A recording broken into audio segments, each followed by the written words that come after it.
I often get to hear from the people, ma'am, I'm already over 40. I don't think it's my cup of tea. And some also say, you know what, I do study 4 hours a day, sometimes 5 hours a day, but I do not seem to make a substantial progress.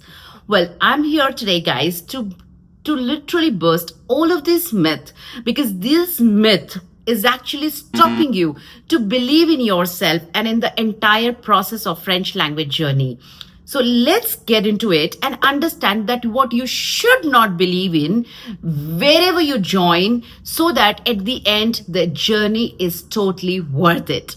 This is Ankita Agrawal. I'm French language coach expert. I reside in Toronto and I'm here to help a lot of you, many of you, to clear the TEF or TCF Canada exam.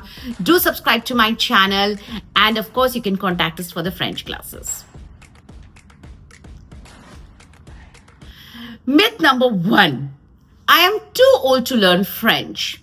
Well, guys, there's a simple saying, and in fact, science has also backed it up very clearly, that learning and French, or rather the age, has nothing to do with each other, guys. You know what? I have my eldest student age is 53. Yes, he is 53, well-known lawyer, and an amazing attitude of learning. The way he writes, the way he expresses himself is just amazing. He's never after the fact that, Ankita, how much time I'll take. He's always asking me curious questions. Ankita, how can I make it better? How can I make it, go better in grammar or vocabulary? These are his usual questions, and he's doing phenomenally well. So here is the thing, guys. You may have a lot more responsibilities than others, but do not consider yourself as somebody that you cannot learn French. You can learn French, but yes, I also want to give you a very simple tip and definitely alert or a flag here to understand and keep it in mind. Usually, I've seen a pattern that people at this age, usually because they get curious and overwhelmed at times, they do ask questions like why it is je suis né, and why it is j'ai faim. Like in English, we say I am hungry, so it should be je suis faim. Now, of course, you cannot literally combine two languages or compare two languages, because technically it is not possible. So here is a tip, guys. You just have to let that go with the flow. Do not ask so many whys. Just go and enjoy and have fun. After some time, it will start making all sense. Like the way we teach our children the language, they do not know whys. That's how we speak and that's how we do. Just carry this attitude and trust me, it will work.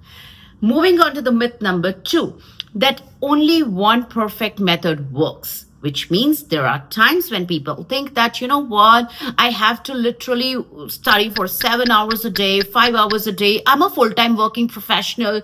I don't think I'll be able to make it. I do have a story of Dilhara, who had 2 jobs and nailed the TCF Canada exam with such an amazing score.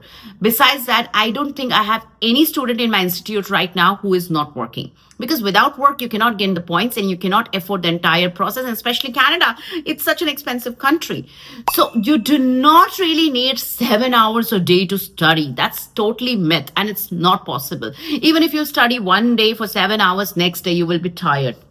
So do not think about that, guys. You have to keep your life very simple. Have to have a routine. Know about your strengths and weaknesses. You should know you need to focus a lot more on the reading part or the writing part, speaking part or the listening part. How to divide your hours. That's all you need. I always say, even if you spend 1.5 hours to 2 hours in a day after your work, after completing your daily home chores and attending the classes, trust me, that's more than enough as long as you're consistent. You definitely do not need 7 to 8 hours of study, because I completely know it is not possible, and you don't need that either. Last but not the least, that I must know entire grammar before I start speaking, at least B1 level grammar. So here is another myth that, guys, I really want to burst today. I do get a lot of queries from the students who says, I do usually ask that, okay, what's your current level and how can I help you? So they do reply, my current level is B1 and B2. And then when I ask, okay, can you make simple sentences and can you express yourself at the level of B1 and B2? And then they usually reply to me, no. What I meant by that is that I have only done grammar at the level of B1 and B2. Then I ask, okay, how about speaking? None, never did, never touched. I have never done speaking, never done writing, only learnt grammar. That's not B1 and B2, guys. B1 and B2 simple means that you're able to read, write, listen at that kind of a level.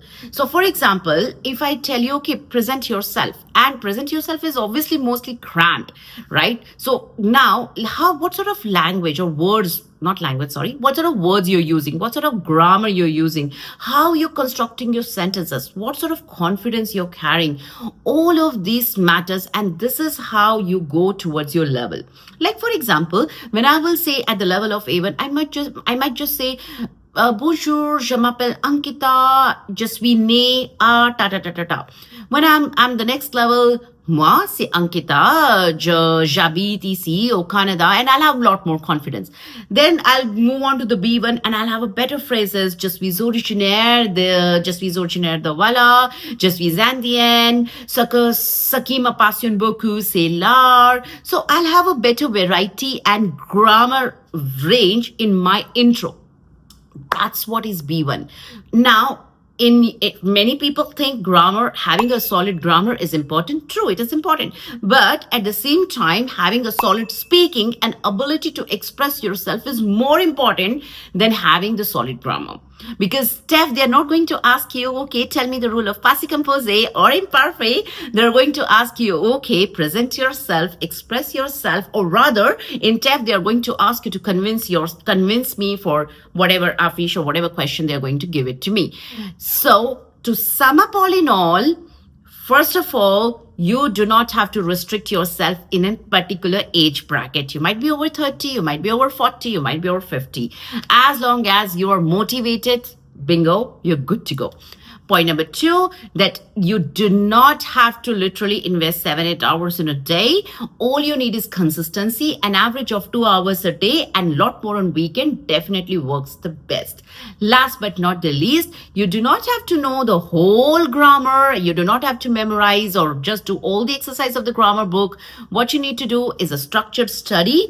Focus on 3 things importantly: listening, vocabulary, and finally, implementation of grammar instead of just learning about the grammar rules and concepts.